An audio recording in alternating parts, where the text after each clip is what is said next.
Hey guys, Eugene Cousins here. Welcome to the first podcast.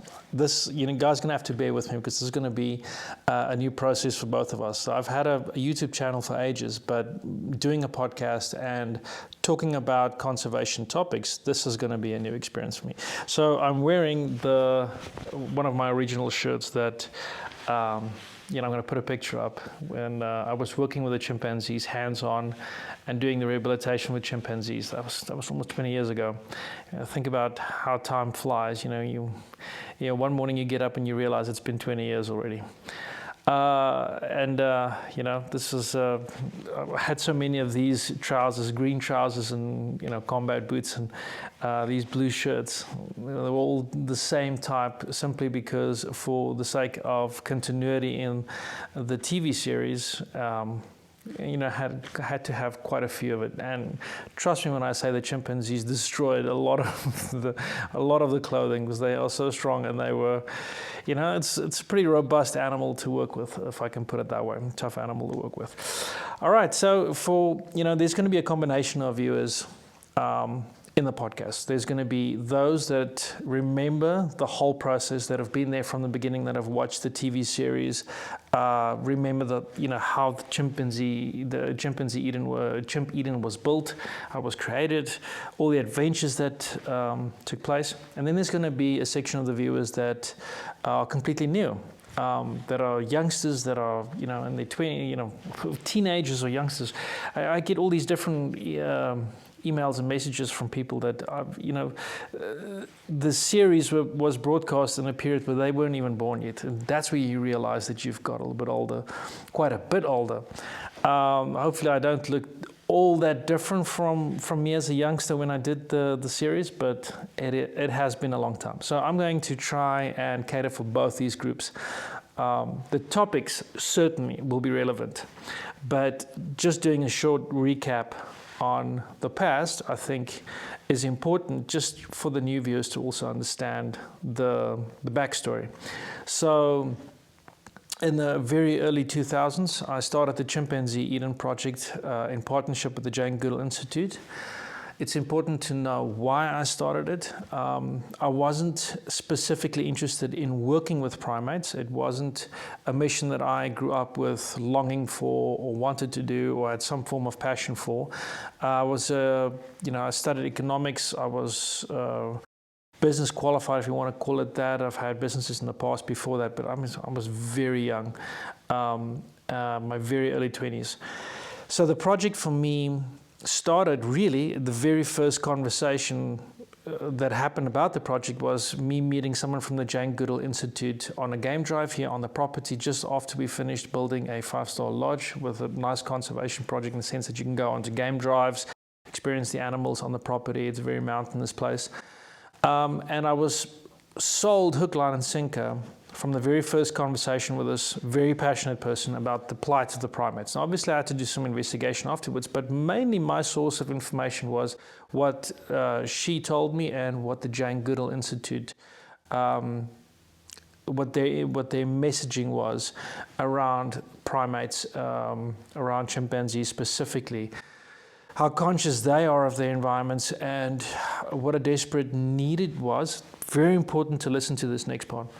How important it was to establish a sanctuary in a stable African country that could benefit the other African countries that were war-torn or, could be in civil strife or post-civil strife, but didn't have the ability to deal with the conservation fact, the conservation effort to save these chimpanzees. So that to me made sense. But ultimately the goal right from those first discussions was chimpanzees would be rescued, brought here to this sanctuary, and from here they'll be rehabilitated and taken back to the wild. That was the core initiative that I could completely get on board with. I think any rational person would. And so we started a partnership with the Jane Goodall Institute, and we had the chimpanzee sanctuary, and I was I didn't set out ever to work with the chimpanzees physically. It wasn't really a goal of mine, and I think a lot of people would only realize that once they know the fact that I never once exposed my family to the chimpanzees by taking a chimp home. You know, I lived literally from the chimpanzee camps about 50 yards away from the sleeping quarters. So, and if you travel to other sanctuaries in Africa, you'll realize that this is a very common thing for them to raise infants. I mean, even I stayed in houses in Angola where taking care of a baby chimp, and chimp would be in the house. It's just such a natural thing to raise a baby chimp with diapers and a process that people could, that your family is part of. Never once did a baby chimp like Sally or Zeno or any of those chimps ever come in contact with my family. My parents never touched a chimpanzee. The only person in my family that ever had contact with the chimpanzees was my wife, that took on the responsibility of getting training and running the quarantine, because we had the only private quarantine in the country that was necessary for the project. And so she did the caretaking of the, duties of feeding and taking, it's a lot of duties and tasks that the veterinary services wanted us to comply with, and she was responsible for those duties. So she's still got the scars to prove the fact that she worked with the chimps, because they are tough, like I said. You get too close to them and you think they're too human, then that's when you're going to get bit. Okay, so I started working with the chimpanzees because we quickly realized that the animals that came in here, or at least the animals once they were rescued, there was no real handbook that you could flip open and tell you how to do the work. So I set out on a journey with the sanctuary manager to learn more about rehabilitation of chimpanzees. How we were going to communicate with them, how we get them to communicate with each other. It's as strange as it sounds. I think we'll get onto this topic at some point. But it was an incredibly important part of the project. If we didn't do it the way we did, with that hands-on interaction with the chimpanzees, then I don't think we would have had the success we did.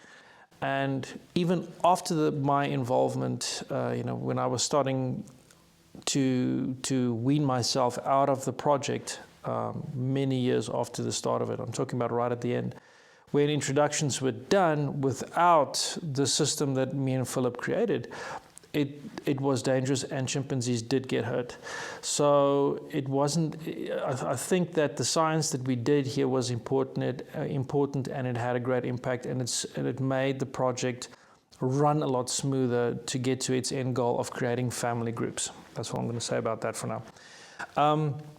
And it sounds kind of weird, because I do get this question quite a bit, is, why did I have to do that? And simply because once the first chimpanzees arrived, and even Dr. Jane Goodall could come and visit and have a look at the project and interact with us about how we were going to do this project, my question to her was, how do we rehabilitate these chimps?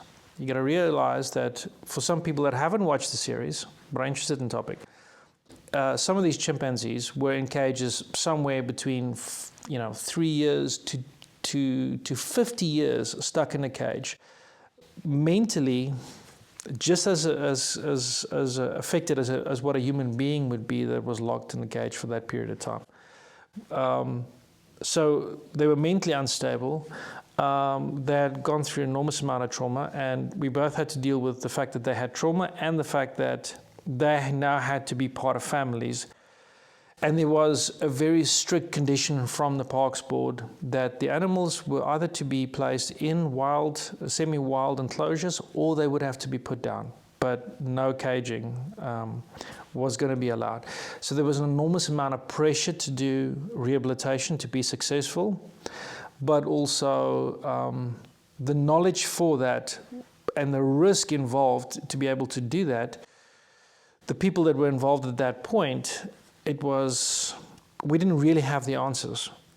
Dr. Goodall couldn't give us the answers, because she simply said when we had those interactions that she had no experience in dealing with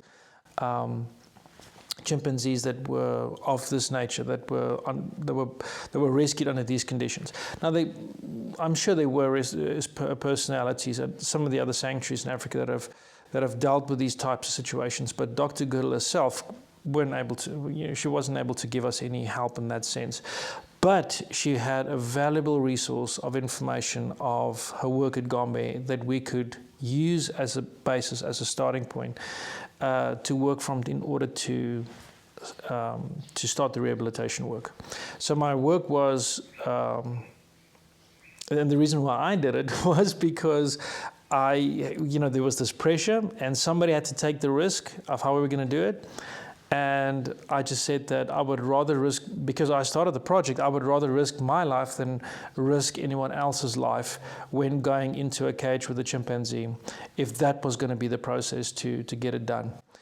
And so that work eventually caught the attention of Discovery Channel in the USA, and that's where the television show Escape to Chimp Eden started, and I became assigned talent for them. And pretty much I've got to say that what I do appreciate about our show was that it was really authentic. These TV crews spent 360 days a year on site, and so they were only filming the work. It wasn't a staged show that you could expect would come out. And I went to so many media events, and I do know the production process of so many different TV shows. A lot of it is staged, a lot of it is done for the benefit of entertainment, whereas I think the work that we did with the animals, that is what people found interesting. And so the show was very authentic, and it was extremely popular. It was a very expensive show, if you can imagine, for Discovery to make, because they had to put a film crew down for 360 days a year, and they had me to deal with, who was a pain in the ass, in the sense of I just wouldn't stage anything. I would be insistent on the fact that the stories themselves, the chimpanzees themselves, the missions, the rescues, everything, that had to be the message that came out. And I thought that the show was a good idea, because I thought we could reach so many more people through the show than the physical work or some newsletter or something that had to be done. And billions of people eventually, of what Discovery told me, worldwide broadcast, billions of people have watched that show. So I think in a lot of ways, the goal was met. The benefit was gained through the media process. It was made it worthwhile. So for the new audiences, that was what I was about. Establishing the project with the Jane Goodall Institute, doing the rescues from war-torn countries, conflict zones, and making the television show Escape to Chimp Eden, which I'm sure you could find somewhere. I don't have a link for you guys, but I'm sure it's on the web somewhere. And that's been pretty much my life. So spent a lot of time on that project, many years before eventually I retired from my position, and we'll get into that. But I just wanted to give that backdrop of so that the new audience could understand where I came from. There's going to be a lot of questions, I know, and I'm going to try and get some of those questions answered, because I do feel it's important. Over the years, even the last decade, I had a countless amount of emails of very personal questions coming from fans asking me, where are you? Why aren't you still on the topic? Or, you went cold turkey, just disappeared. I think that's important for me to answer right off the bat with this podcast, is to, just explain that.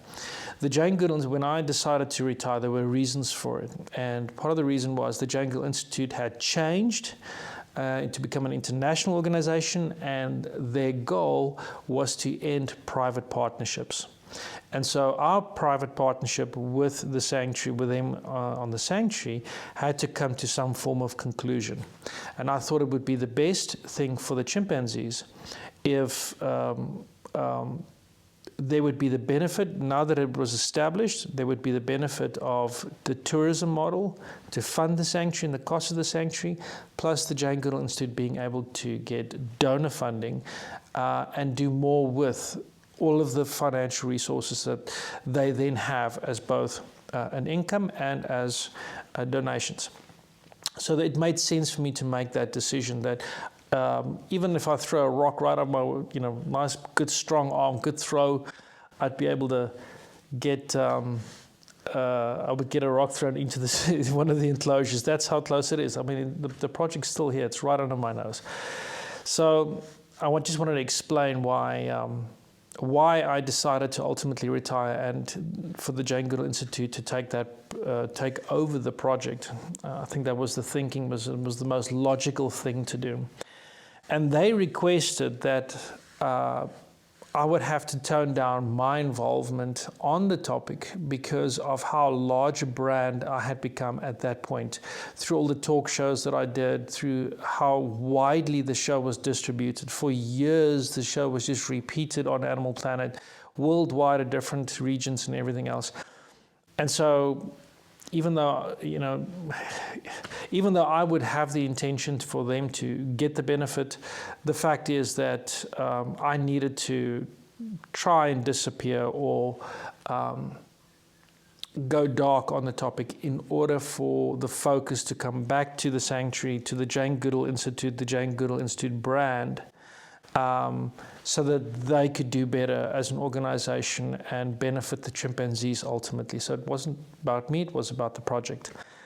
So I hope that clarifies why I retired from the project. I had to make the decision for it. There were some other factors. We're going to get to that. There's some other things that were involved. I think it's important that eventually we do talk about that. I had a lot of questions. I will answer them over a process of the podcasts. I think it's important that people get the answers that they've yearned for years. Now, the reason for the podcast, I think why the podcast would be relevant is because the world has become such a heavily laden environment with topics, heavy topics, if I can put it that way, in the conservation environment, in the environmental environment, in the social environment. They're all connected. And these topics, really, where does our input come from? Where does the information come from that helps us generate a conversation around these topics? Where do we get our information from? Is the conversation happening between all of us? Are the topics being discussed enough for us to come up with some really good action plans in order to make a change, to make a positive difference in the world? Yeah, there's a boatload of topics that we can cover in the podcast, and I really do hope that people do decide to join the channel. I think the best thing would be to subscribe to the channel so we can build a community to make it larger. The Facebook group is already quite big, and I believe that could expand, and we'll add some extra topics on that, some live broadcasts from the reserve. I think a lot of people would like to see that.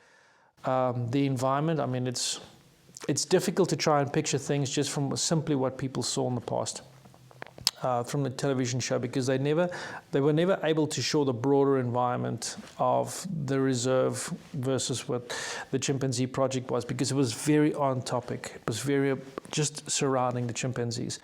That was one of my big frustrations with the TV series, was the fact that it was so limited. There was so much to be done in the environmental landscape, stuff that I wanted to do that I simply was denied to do because it had no entertainment value. And pretty much because I signed with the channel, I had to focus on my work, and I couldn't do anything else because then the camera crews would not be able to cover it.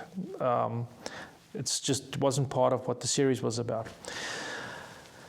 And for me, actually, the only way the world's going to be sustained, or the world's going to become a better place for all of us and for our kids or our next generation, is going to be through action.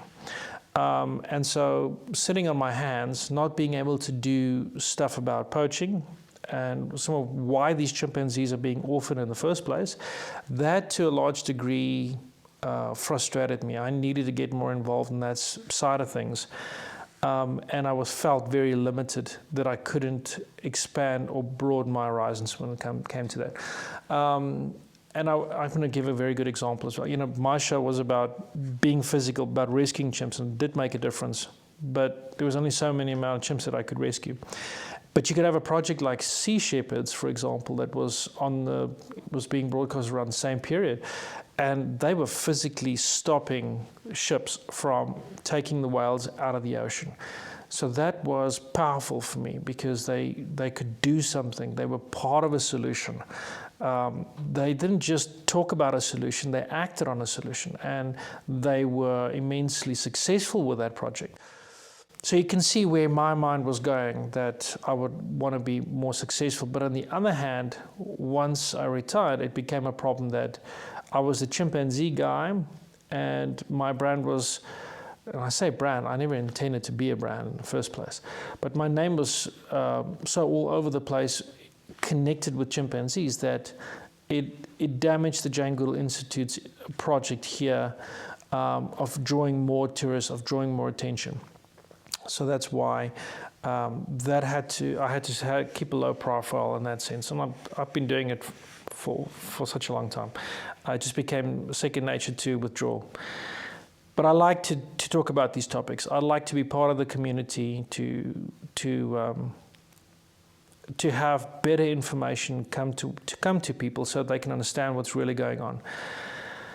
That's the one disappointing thing that I've realized in all these years is the fact that the messaging can be manipulated so easily, because where our information comes from, our main sources of information, where it comes from, that can be manipulated so easily, and that could affect our perception of reality, of what's really going on. I'm going to talk about that in my own personal experiences. So today's topic that I want to talk about is more in honor of Dr. Goodall, because she did have a profound impact on my life. I mean, if I never met her or got to work with the Institute, I would never have gone down the rabbit hole of rescuing so many chimps all over the world, of learning so much about the situation and being interested in the different topics. And I call this a rabbit hole because when I go to a rescue, I would be exposed to other elements as well. Why was the chimpanzee removed in the first place? I would see things about deforestation going on. I would learn more about how the syndicates worked that traded with the chimpanzees. I would learn more about the trade in resources and the corrupt governments and the officials and things like that. I would see all of those things, and none of it was put into the show. None of it, of the really bad cases or strong information pieces that the world needed to know, made it to the show ultimately. Because it was something that was focused on the chimpanzees. I talked about it in my book, Saving Chimpanzees. One second, I'll grab a book.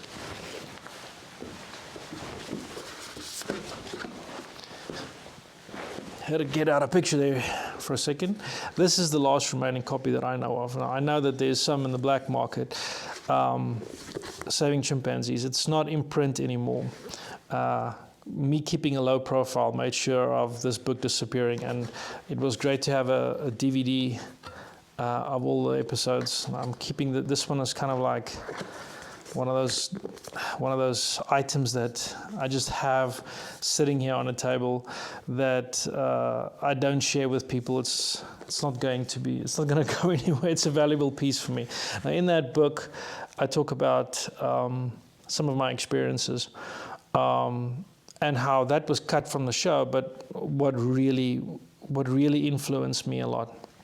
So I think that was a valuable source of information that I produced. But I think the conversation that we're having about these topics, that is why the podcast would be relevant, is being able to discuss all of these different topics that I was never able to do in the past. And the first topic that I'm doing in honor of Jane, like I said, was the fact that she wanted to be remembered for a person that brought hope. Now, why would she say that? Why would that be such a focus for her? Hope. I mean, there's hope and there's hopelessness. And you could see how hopelessness infects people in this day and age, especially the young generation. Well, I say that, but you see so many of the older generation just doing wild stuff right now, being part of campaigns and actions that you wouldn't necessarily associate them with. They would be so focused on it. But my point is that hope and hopelessness is this yin yang, for a better term, is to try and get people away from, or at least minimizing the hopelessness and maximizing hope. And you only get hope when there's a message of hope and there's action. And Jane's means of doing that was traveling the world her entire life, pretty much after she got famous, and the physical work that she did as a researcher. She traveled the world nonstop, going to places and working with, talking to children, talking to people. And I remember being, looking forward to Jane coming to the sanctuary once a year and doing those same talks, and seeing the immense respect from people towards her for the work that she did, but also responding to the message of hope that she translated incredibly well. She was a well-loved person by all, 100%. For me, I think I was very narrow-minded in the sense that I would listen to her message, but and also just travel to those bad places where it was incredibly tough and rough. There's some of these adventures I went on where I really just don't know how I made it back. Incredibly strange how I survived some of those situations I placed myself in with armed conflict, where people they were really out to get me for wanting to do what I did. And I was very passionate about it, but simply because I wanted to get the job done. But anyways, we're getting back to the topic of hope. For me, I got the message from Jane that at least she gave me hope, because it started off with how many chimpanzees are left in the wild and what is being done. And it's not just about chimps, but it was about the broader environment, the Roots and Shoots program about teaching children, because that is going to be one of the biggest topics we're going to be talking about in the podcast, is education.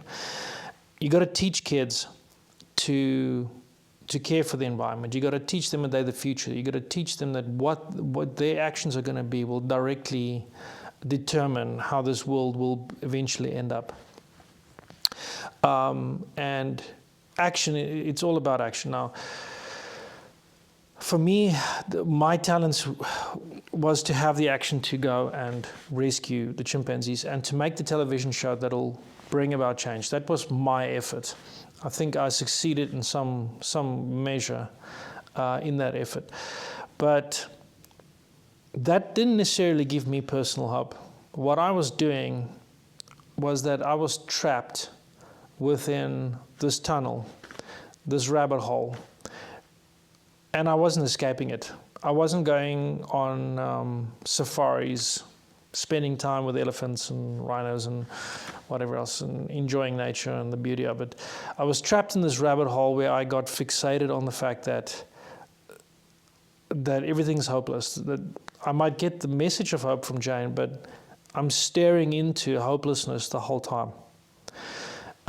Traveling to some place like Angola and seeing people live in those conditions, and then coming upon an animal that is in distress in a cage, and there's rivers of sewage and feces surrounding you, and the way people try, bring them across, how they were made by their environment. The people that survived that conflict, they were products of their environment.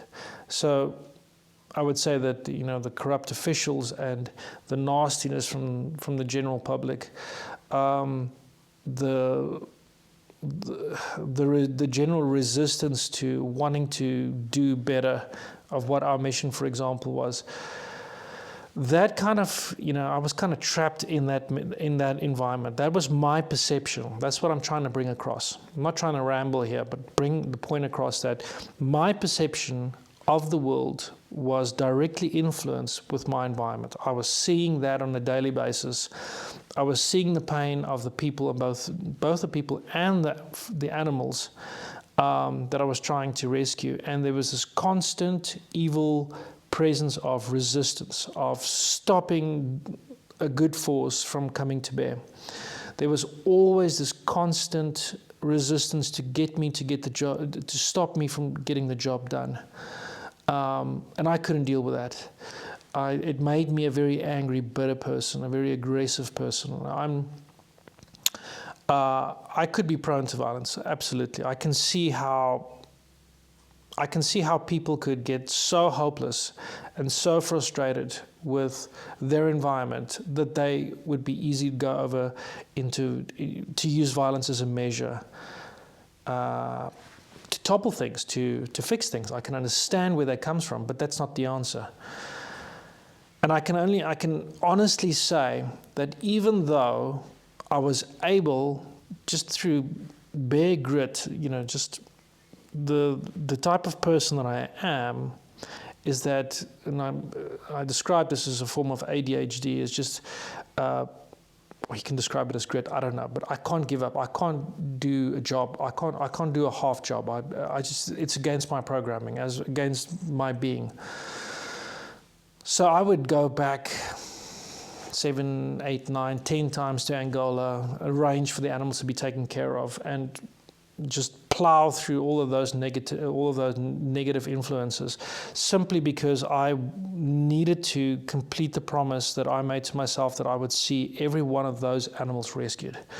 That was going to be the extent of what my personal involvement is just to get every one of those chimpanzees out of Angola and to the sanctuary. And it took me, I would do trips to Angola where I would just sit in front of an office of an official that would treat me like absolute crap, not see me for hours, then have me have 10 minutes in his office where he would explain to me what his price is going to be for getting the job done, for allowing me to take the animals out. And then I'd have to go back home to South Africa. Now you can imagine what that does to someone eventually. It made me an angry, bitter person, and it wasn't good. Now where was somebody like me going to get a message of hope? There was no role for me other than to do that job. Jane's job was to give the message of hope. It was my job to go out there and deal with the bad stuff. And it was better for me to rather just to keep my mouth shut, I would say. But I think audiences found the show entertaining. But most of what I was really feeling and thinking, that's really not coming through on the show. I'm not telling you what I'm thinking of an official or, the situations I was placed in. That's toned down to a large extent. And in the later years, when the cameras weren't rolling, I got into a lot more trouble, I can tell you that much. I was still doing rescues after the show ended. I was still going to places, and I was focusing on some of those problems. And I got an outlet of focusing on the bad guys to an extent. We'll get into those stories. I think you guys are going to find it interesting. Getting back on the topic of hope. It's important that we don't lose sight of what we're trying to fight for every day in your life. You've got to find hope that we're not doomed and that we don't have to be doomed. It's not an inevitable outcome. And for a long time, I just thought of it as an inevitable outcome, simply because I was just facing on the bad stuff. And I can tell you where it changed for me exactly. Even though I would be able to rescue the chimps and rehabilitate them, not even that was giving me a message of hope, because the chimps were still stuck in cages, enclosures, caged, but they're supposed to be back in the wild. So I would have only had hope or had the influence of hope if I was able to take the chimps back to the wild, which I could never achieve in the end. Way too much resistance for that. I had a really big plans to get that done, but it made me feel hopeless in the end because I wasn't achieving the goal of getting the chimps back to the wild. So how did I get hope? Where did I get my hope from? Now I can listen to someone like Jane give that message of hope, but deep down, from what I was seeing, I wasn't experiencing that, and eventually just got less and less and less. And where it changed for me was the fact that when I started getting into flying, I was already, while working at the sanctuary, doing the work, I was already a private pilot and was flying a lot. But I got into paramotoring because I felt that it was a platform that rangers could use for anti-poaching, and it needed a bit of work, but I could see that if I work with the companies that work with the one or two companies that I made, that I got to know, that eventually I would be able to create or help create a platform that would be easily accessible for rangers to leapfrog the enemy, that would be able to access places within the park quicker, be able to track the populations of animals easier, and things like that. And it being a very affordable platform made sense for me. So I invested a lot of time and effort. That's how I got involved in paramotor flying. And there was this one event that I flew from South Africa to Zambia on a paramotor in about 3 days. And now, just go back. I'm living in a wild environment where I'm not actually going to the nice places around me. I'm living on a beautiful reserve with animals all around me, and I know that they're taken care of because that's under my control. But outside that, I didn't really spend my holidays traveling around to the parks and things like that. So I had this negative opinion. But when I crossed Botswana on a paramotor, and where I landed, I just slept, in the sow pans and the big open pans there, spending the night there, and crossing some of the wildest terrain that you could imagine. I remember flying more than 300 kilometers without seeing a human being. No roads, nothing. I saw, one cattle encampment, but no human beings. Derelict. Couldn't see a person, but that's what I saw for like a 300-kilometer stretch of flying. But what I did see was plenty of animals. I saw elephants, and I saw rhinos, and I saw the most amazing things out of the air. And I didn't see any fences, and I just saw these wild populations all over the place, and that's where it changed for me, because it wasn't. I realized that the whole world isn't doomed, that the message of doom and gloom that was inside of me wasn't realistic. My perception was changing, and it did change on that trip, because I could see that there was hope, that these animals were roaming free, and it wasn't because of my actions or some other conservation's actions. It was a situation. It's not all doom and gloom out there. That's the point. If you travel to Angola, and I'm sure if I went out of that bubble enough and into the wild, where there were no people or where there were more constructed parks, I would have got the same message or the same perception. But if you are trapped in the negative perception of a constant flow of negativity, of the message that the world's coming to an end, that all animals are on the brink of extinction. We see this so constantly, that people are saying that 90% of species are dead and whatever else.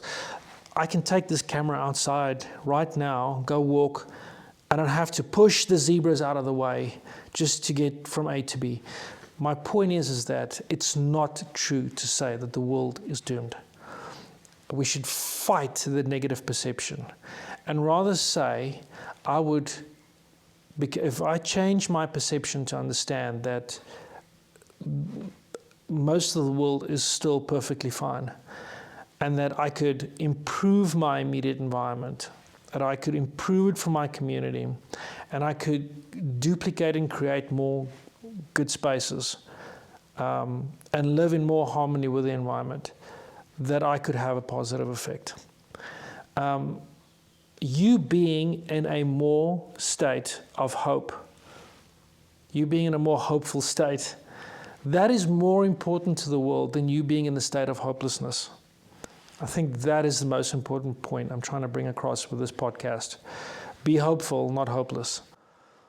Don't step back and say that the world is doomed, we're not going to make it. That message has to die. Those people that are spreading that information needs to be pushed aside. It's not true.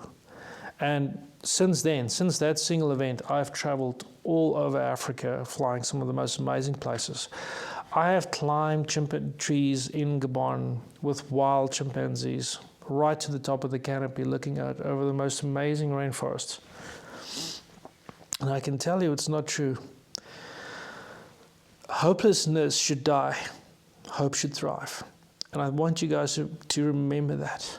This is what we are fighting for. We have to expose ourselves to more positive messaging. We have to keep fighting to make the world a better place. And it's not going to be done by being a negative, aggressive, angry person. Expose yourself to the beautiful places of this world. See what it's about, and work on and build on top of that. That message, if we could just keep doing it, if we can just keep making this world a better place, we will.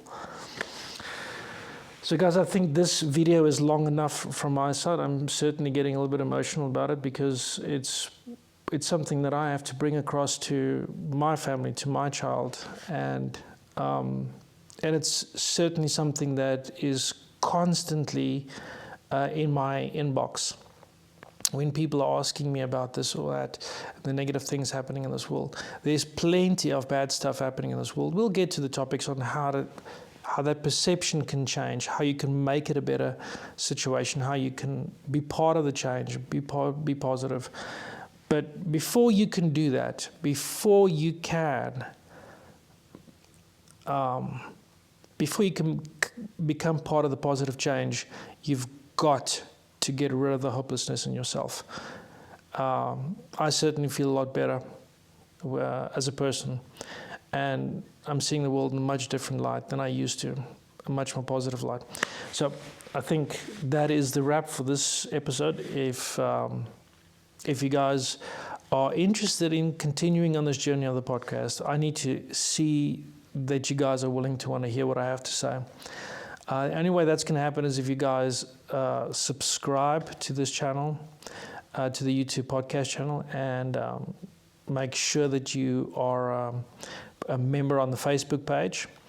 And we'll figure out how to make it better. We'll build on this. This isn't where it ends. This isn't the format that'll be the end of it. I think we can make something big. I think we can make something great. So thank you for showing up for, I guess, what is probably a half an hour already. It just went on and on and on. And yeah, I'll see you on the next one.